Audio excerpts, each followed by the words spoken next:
ನಮಸ್ಕಾರ friends, welcome back to my channel. ಇವತ್ತು ನಾವು ಮಾತಾಡ್ತಿರೋದು ಬರೀ ಕ್ರಿಕೆಟ್ ಬಗ್ಗೆ ಅಲ್ಲ, ಇದು ಹೈ ವೋಲ್ಟೇಜ್ ಡ್ರಾಮಾ. ಕಳೆದ 48 ಗಂಟೆಗಳಲ್ಲಿ ಕ್ರಿಕೆಟ್ ಜಗತ್ತು ತಲೆಕೆಳಗಾಗಿದೆ.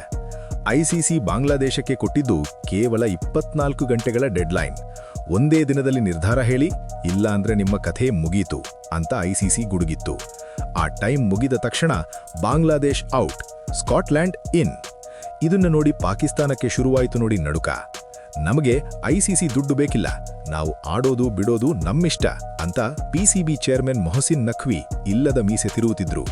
ಆದರೆ ಐಸಿಸಿ ಕೊಟ್ಟ ಒಂದೇ ಒಂದು ಬ್ಲ್ಯಾಕ್ಔಟ್ ವಾರ್ನಿಂಗ್ಗೆ ಪಾಕಿಸ್ತಾನದ ಬಾಲ ಮುದುರ್ಕೊಂಡಿದೆ. ರಾತ್ರೋರಾತ್ರಿ ಯೂಟರ್ನ್ ಹೊಡೆದ ಪಾಕಿಸ್ತಾನ ಇವತ್ತು ತನ್ನ ಟೀಮ್ ಅನೌನ್ಸ್ ಮಾಡಿದೆ. ಆದರೆ ಲಿಸ್ಟ್ ನೋಡಿದ್ರೆ ಎಲ್ರೂ ಶಾಕ್. ರಿಜ್ವಾನ್ ಇಲ್ಲ, ಹ್ಯಾರಿಸ್ ರೌಫ್ ಇಲ್ಲ, ಬಾಬರ್ ಇದ್ರು, ಕ್ಯಾಪ್ಟನ್ ಅಲ್ಲ. ಹಾಗಾದ್ರೆ ಭಾರತೀಯರಿಗೆ ಹ್ಯಾರಿಸ್ ರೌಫ್ ಇಲ್ಲದೇ ಇರೋದು ಯಾಕೆ ಬೇಸರ ತಂದಿದೆ? ರಫೇಲ್ ಪವರ್ ಮಿಸ್ ಆಯ್ತಾ? ಬನ್ನಿ, ಈ ಸ್ಪೆಷಲ್ ವಿಡಿಯೋದಲ್ಲಿ ಪ್ರತಿಯೊಂದು ವಿಷಯವನ್ನು ಎಳೆಯಾಡಿ ಬಿಚ್ಚಿಡೋಣ. ಮೊದಲು ಈ ಬೆಂಕಿ ಹೊತ್ತುಕೊಂಡಿದ್ದು ಎಲ್ಲಿ ಅಂತ ನೋಡೋಣ. ವಿಷಯ ಇಷ್ಟೇ, 2026ರ ಟಿ20 ವರ್ಲ್ಡ್ ಕಪ್ ಭಾರತ ಮತ್ತು ಶ್ರೀಲಂಕಾದಲ್ಲಿ ನಡೀತಿದೆ. ಬಾಂಗ್ಲಾದೇಶ್ ಕ್ರಿಕೆಟ್ ಬೋರ್ಡ್ ಭದ್ರತಾ ಕಾರಣಗಳಿಂದ ನಾವು ಭಾರತಕ್ಕೆ ಕಾಲಿಡಲ್ಲ ಅಂತ ಹಡ ಹಿಡಿದಿತ್ತು. ಐಸಿಸಿ ಎಷ್ಟೇ ಸಮಾಧಾನ ಮಾಡಿದ್ರೂ ಬಾಂಗ್ಲಾ ಕೇಳಲಿಲ್ಲ. ಬುಧವಾರ ಜನವರಿ 21ರಂದು ಐಸಿಸಿ ತನ್ನ ತಾಳ್ಮೆ ಕಳೆದುಕೊಂಡಿತು. ಬಾಂಗ್ಲಾದೇಶಕ್ಕೆ ನೇರವಾದ ಎಚ್ಚರಿಕೆ ರವಾನೆಯಾಯಿತು. ನಿಮಗೆ ನಾವು ಕೊಡ್ತಿರೋದು ಕೇವಲ 24 ಗಂಟೆ. ಗುರುವಾರ ಸಂಜೆಯೊಳಗೆ ನೀವು ಭಾರತಕ್ಕೆ ಬರ್ತೀರಾ ಇಲ್ವಾ ಅಂತ ಬರೆದುಕೊಡಿ, ಇಲ್ಲಾಂದ್ರೆ ನಿಮ್ಮ ಜಾಗಕ್ಕೆ ಬೇರೆ ಟೀಮ್ ಬರುತ್ತೆ. ಗಡಿಯಾರ ಓಡೋಕ್ಕೆ ಶುರುವಾಯಿತು. Tick tick tick. ಗುರುವಾರ ಬಂತು, ಸಂಜೆ ಆಯಿತು, ಬಾಂಗ್ಲಾದೇಶ ಮೌನವಾಗಿತ್ತು. ಐಸಿಸಿ ಮತ್ತೆ ಕಾಯಲಿಲ್ಲ. ಶನಿವಾರ ಬೆಳಗ್ಗೆ ಅಧಿಕೃತ ಘೋಷಣೆ ಬಂತು, Bangladesh disqualified, Scotland welcome to world cup. ಒಂದು ಟಾಪ್ ಟೀಮನ್ನು ಐಸಿಸಿ ನಿರ್ದಾಕ್ಷಣ್ಯವಾಗಿ ಹೊರಹಾಕಬಲ್ಲದು ಅನ್ನೋದು ಪ್ರೂವ್ ಆಯಿತು. ಇದು ಬಾಂಗ್ಲಾದೇಶಕ್ಕೆ ಮಾತ್ರ ಅಲ್ಲ, ಪಾಕಿಸ್ತಾನಕ್ಕೂ ಸಿಕ್ಕಿದ ಎಚ್ಚರಿಕೆಯಾಗಿತ್ತು. ಬಾಂಗ್ಲಾದೇಶದ ಕಥೆ ಮುಗೀತು. ಈಗ ಪಾಕಿಸ್ತಾನದ ಕಥೆಗೆ ಬರೋಣ. PCB chairman Mohsin Naqvi media ಮುಂದೆ ಬಂದು ಭಾರೀ ಡೈಲಾಗ್ ಹೊಡೆದಿದ್ರು. ಇಲ್ಲ, ನಾವು ವರ್ಲ್ಡ್ ಕಪ್ ಬಾಯ್ಕಾಟ್ ಮಾಡಿದ್ರೂ ನಮಗೇನು ನಷ್ಟ ಇಲ್ಲ ಅಂತ ಹೇಳಿದ್ರು.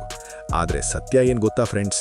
ಪಾಕಿಸ್ತಾನ್ ಕ್ರಿಕೆಟ್ ಬೋರ್ಡ್ ನಡೆಯೋದೇ ಐಸಿಸಿ ಕೊಡುವ ವಾರ್ಷಿಕ ಅನುದಾನದಿಂದ. ಐಸಿಸಿಗೆ ಬರೋ ದುಡ್ಡಲ್ಲಿ 70% ಬರೋದು ಭಾರತದಿಂದ. ಹೀಗಿರುವಾಗ ದುಡ್ಡು ಬೇಡ ಅನ್ನೋದು ಜೋಕಲ್ವಾ? ನಖ್ವಿಯವರ ಈ ಮಾತು ಐಸಿಸಿ ಕೆಂಗಣ್ಣಿಗೆ ಗುರಿಯಾಯಿತು. ತಕ್ಷಣವೇ ಐಸಿಸಿಯಿಂದ ಒಂದು ಸೀಕ್ರೆಟ್ ವಾರ್ನಿಂಗ್ ಹೋಯಿತು, total cricket blackout. Mister Naqvi, ನೀವು ಬಾಯ್ಕಾಟ್ ಮಾಡಿದರೆ 1. Asia cup cancel, 2. Champions trophy hosting cancel, 3. PSLಗೆ ವಿದೇಶಿ ಪ್ಲೇಯರ್ಸ್ ಬರೋ ಹಾಗಿಲ್ಲ. ಈ ಲಿಸ್ಟ್ ನೋಡಿದ ತಕ್ಷಣ ಪಾಕಿಸ್ತಾನಕ್ಕೆ ರಿಯಾಲಿಟಿ ಅರ್ಥವಾಯಿತು. ವರ್ಲ್ಡ್ ಕಪ್ಪೇ ಬೇಡ ಅಂತಿದ್ದವರು ಈಗ ಸಡನ್ ಆಗಿ ಟೀಮ್ ರೆಡಿ ಮಾಡಿದ್ದಾರೆ. ಈ ಹೈಡ್ರಾಮಾ ನಡೀತಿರುವಾಗಲೇ ಟೀಮ್ ಇಂಡಿಯಾದ Singh is king Harbhajan Singh entry ಕೊಟ್ರು. ಭಜ್ಜಿ ಸುಮ್ಮನೆ ಇರ್ತಾರಾ? ಪಾಕಿಸ್ತಾನವನ್ನ ತರಾಟೆಗೆ ತೆಗೆದುಕೊಂಡ್ರು. ಅವರು ಹೇಳಿದ್ದ ಒಂದು ಮಾತು ಈಗ ವೈರಲ್ ಆಗಿದೆ, ಪಾಕಿಸ್ತಾನ ಕೆಸರಿನಲ್ಲಿ ಮೀನು ಹಿಡಿಯುತ್ತಿದೆ ಅಂತ. ಫಿಶಿಂಗ್ ಇನ್ ಮಡಿ ವಾಟರ್ಸ್. ಭಜ್ಜಿ ಇನ್ನೂ ಮುಂದುವರೆದು ಹೇಳಿದ್ರು, ಇವರು ಬಾಂಗ್ಲಾದೇಶನ್ನ ಎತ್ತಿಕಟ್ಟಿ ಭಾರತದ ವಿರುದ್ಧ 2 vs 1 ಗೇಮ್ ಆಡೋಕೆ ನೋಡ್ತಿದ್ರು. ಆದರೆ ಬಾಂಗ್ಲಾದೇಶ ಬಲಿಯಾಯಿತು, ಪಾಕಿಸ್ತಾನ ಬಚಾವಾಯಿತು. ಪಾಕಿಸ್ತಾನಕ್ಕೆ ಶ್ರೀಲಂಕಾದಲ್ಲಿ ಆಡೋಕೆ ಚಾನ್ಸ್ ಸಿಕ್ಕಿದ್ರೂ ಯಾಕೆ ಬೇರೆಯವರ ವಿಷಯದಲ್ಲಿ ತನೆ ಹಾಕ್ತೀರಾ ಅಂತ ಹರ್ಭಜನ್ ಸಿಂಗ್ ನೇರವಾಗಿ ಪ್ರಶ್ನೆ ಮಾಡಿದ್ದಾರೆ. ನಿಜ ಅಲ್ವಾ ಫ್ರೆಂಡ್ಸ್? ತನ್ನ ತಟ್ಟೆಯಲ್ಲಿ ಇಲಿ ಬಿದ್ದಿದ್ರೂ ಪಕ್ಕದವನ ತಟ್ಟೆಯಲ್ಲಿ ನೊಣ ಹುಡುಕೋ ಬಿದ್ದಿ ಇದು. ಈಗ ಬರೋಣ ಅತ್ಯಂತ ರೋಚಕ ವಿಚಾರಕ್ಕೆ, ಪಾಕಿಸ್ತಾನದ ಹೊಸ ಸ್ಕ್ವಾಡ್. ಇವತ್ತು ಬೆಳಗ್ಗೆ ಲಿಸ್ಟ್ ಬರಬಿತ್ತು. ಇದನ್ನ ಟೀಮ್ ಅನ್ನೋಕ್ಕಿಂತ ಸರ್ಜರಿಯಾದ ರೋಗಿ ಅಂತ ಹೇಳ್ಬಹುದು, ಯಾಕಂದ್ರೆ ದೊಡ್ಡ ತಲೆಗಳೇ ಉರುಳಿವೆ. ಮೊದಲನೇ ವಿಕೆಟ್, ಮೊಹಮ್ಮದ್ ರಿಜ್ವಾನ್ ಔಟ್. ಕಳೆದ 5 ವರ್ಷಗಳಿಂದ ಟೀಮ್ನ ಆಧಾರ ಸ್ತಂಭವಾಗಿದ್ದ ರಿಜ್ವಾನ್ ಸ್ಟ್ರೈಕ್ ರೇಟ್ ಕಾರಣಕ್ಕೆ ಹೊರಬಿದ್ದಿದ್ದಾರೆ. ಎರಡನೇ ವಿಕೆಟ್, ಹ್ಯಾರಿಸ್ ರೌಫ್ ಔಟ್. ವೇಗಿ ಹ್ಯಾರಿಸ್ ರೌಫ್ಗೂ ಗೇಟ್ ಪಾಸ್ ನೀಡಲಾಗಿದೆ. ಆದರೆ ಒಂದು ವಿಷಯ ಗೊತ್ತಾ ಫ್ರೆಂಡ್ಸ್? ಹ್ಯಾರಿಸ್ ರೌಫ್ ಟೀಮ್ನಲ್ಲಿಲ್ಲ ಅನ್ನೋದು ಪಾಕಿಸ್ತಾನದವರಿಗಿಂತ ನಮ್ಮ ಭಾರತೀಯರಿಗೆ ಹೆಚ್ಚು ಬೇಸರ ತಂದಿದೆ. ಯಾಕೆ ಹೇಳಿ? ಪಾಪ ನಮ್ಮ ಬ್ಯಾಟ್ಸ್ಮನ್ಗಳು ರೌಫ್ ಬೌಲಿಂಗ್ನಲ್ಲಿ ಆ ರಫೇಲ್ ಪವರ್ ತೋರಿಸೋದನ್ನ ಮಿಸ್ ಮಾಡ್ಕೊಳ್ತಾರೆ. ಕೊಹ್ಲಿ ಹೊಡೆದ ಆ ಐಕಾನಿಕ್ ಸಿಕ್ಸರ್ ರೌಫ್ ಇಲ್ಲದೆ ರಿಪೀಟ್ ಮಾಡೋದು ಹೇಗೆ? ಭಾರತೀಯ ಫ್ಯಾನ್ಸ್ ಅಂತೂ ವಿ ವಾಂಟ್ ರೌಫ್ ಅಂತ ಸೋಷಿಯಲ್ ಮೀಡಿಯಾದಲ್ಲಿ ಕಾಲೆಳೆತಿದ್ದಾರೆ. ಇನ್ನು ಕ್ಯಾಪ್ಟನ್ ಯಾರು? ಬಾಬರ್ ಆಜಮ್ ಅಲ್ಲ, ಸಲ್ಮಾನ್ ಅಲಿ ಆಘಾ. ಇವರು ಹೊಸ ಕ್ಯಾಪ್ಟನ್. ಇವರು ಸ್ಪಿನ್ ಆಲ್ರೌಂಡರ್.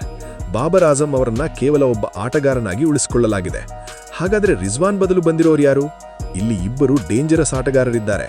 ಒಬ್ರು ಉಸ್ಮಾನ್ ಖಾನ್, ಇವರು PSLನಲ್ಲಿ ಫಾಸ್ಟೆಸ್ಟ್ ಸೆಂಚುರಿ ಹೊಡೆದ ದಾಖಲೆ ಇರೋ ಸ್ಫೋಟಕ ಬ್ಯಾಟ್ಸ್ಮನ್. ಇನ್ನೊಬ್ಬರು ಖ್ವಾಜಾ ಮೊಹಮ್ಮದ್ ನಫಿ. ಇನ್ನು ಮ್ಯಾಚಲ್ಲಿ ನಡೀತಿದೆ. ಪಾಕಿಸ್ತಾನ ತನ್ನ ಎಲ್ಲಾ ಪಂದ್ಯಗಳನ್ನು ಶ್ರೀಲಂಕಾದ ಕೊಲಂಬೋದಲ್ಲಿ ಆಡಲಿದೆ. ಕೊಲಂಬೋ ಪಿಚ್ ಹೇಗಿರುತ್ತೆ? ಇದು ಸ್ಪಿನ್ನರ್ಗಳ ಸ್ವರ್ಗ. ಬಾಲ್ ತಿರುಗುತ್ತೆ, ಬೌನ್ಸ್ ಕಡಿಮೆ ಇರುತ್ತೆ. ವೇಗಿಗಳಾದ ಶಾಹೀನ್ ಮತ್ತು ನಸೀಮ್ಗೆ ಇಲ್ಲಿ ಹೆಚ್ಚು ಕೆಲಸ ಇರಲ್ಲ.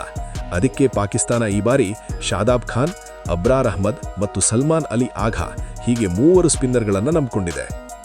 ಸೊ ಫ್ರೆಂಡ್ಸ್, ಇದಿಷ್ಟು ಇವತ್ತಿನ ಕಂಪ್ಲೀಟ್ ಅನಾಲಿಸಿಸ್. ನಖ್ವಿಯ ಅಹಂಕಾರ ಇಳಿದಿದೆ, ಬಾಂಗ್ಲಾ ಮನೆಗೆ ಹೋಗಿದೆ, ಪಾಕ್ ಟೀಮ್ ಬದಲಾಗಿದೆ. ಆದರೆ ಅಸಲಿ ಪ್ರಶ್ನೆ ಇರೋದೇ ಬೇರೆ. 1. ರಫೇಲ್ ಖ್ಯಾತಿಯ ಹ್ಯಾರಿಸ್ ರೌಫ್ ಇಲ್ಲದೆ ಭಾರತ ವರ್ಸಸ್ ಪಾಕಿಸ್ತಾನ್ ಮ್ಯಾಚ್ಗೆ ಅದೇ ಕಿಕ್ ಇರುತ್ತಾ? 2. 24 ಗಂಟೆಯ ಡೆಡ್ಲೈನ್ ಕೊಟ್ಟು ICC ತಾನೇ ಬಾಸ್ ಅಂತ ಪ್ರೂವ್ ಮಾಡಿದೆಯಾ? 3. ಹೊಸ ಕ್ಯಾಪ್ಟನ್ ಸಲ್ಮಾನ್ ಅಲಿ ಆಘಾ ಟೀಮ್ ಇಂಡಿಯಾವನ್ನ ಸೋಲಿಸುವ ತಾಕತ್ ಹೊಂದಿದ್ದಾರಾ? ನಿಮ್ಮ ಅಭಿಪ್ರಾಯವನ್ನ ದಯವಿಟ್ಟು ಕಮೆಂಟ್ ಬಾಕ್ಸ್ನಲ್ಲಿ ತಿಳಿಸಿ. ಈ ವಿಡಿಯೋ ಇಷ್ಟವಾಗಿದ್ರೆ ಲೈಕ್ ಮಾಡಿ, ಶೇರ್ ಮಾಡಿ. ಇದೇ ರೀತಿ ಎಕ್ಸ್ಕ್ಲೂಸಿವ್ ಅಪ್ಡೇಟ್ಸ್ಗಾಗಿ ನಮ್ಮ ಚಾನೆಲ್ಗೆ ಸಬ್ಸ್ಕ್ರೈಬ್ ಆಗಿ. ಮುಂದಿನ ವಿಡಿಯೋದಲ್ಲಿ ಸಿಗೋಣ. ಜೈ ಹಿಂದ್, ಜೈ ಕರ್ನಾಟಕ.